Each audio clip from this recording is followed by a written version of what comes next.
I drive on the street, it's okay, but I'm of course not clutching a whole lot.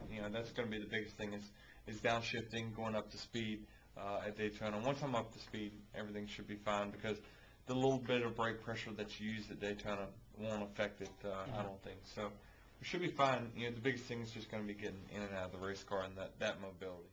Well, I'm thankful we don't have a road course coming up this weekend, and we at least got a few months for that to happen. So I think that's going to be that'll be a challenge. But from what I hear, I've never had this type of injury.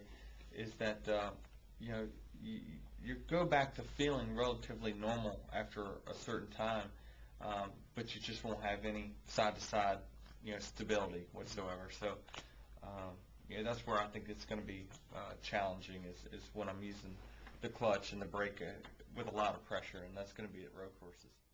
Have you been? I haven't done it yet simply because I'm only a week out from the actual injury, so I've just been spending a lot of time icing it and whatnot, trying to get swelling down and trying to get the fluids out of the knee, because obviously they said the pain that I feel now is just kind of related to the inflammation of that area.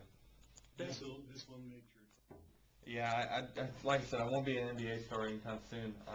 What I was most bummed about was the fact that they had this skills competition at the Bobcats, and it happened to me that day, and I couldn't do it. So I feel pretty confident I would have won that, but unfortunately, I'm out of my basketball days are done for at least a year and a half. I think they had Michael Waltrip.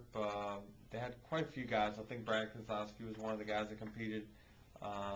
But there's those were, I don't think you'd rank those names amongst the most athletic group in racing, so I think I would have been pretty good there. Well, would you have taken the charge from Brad?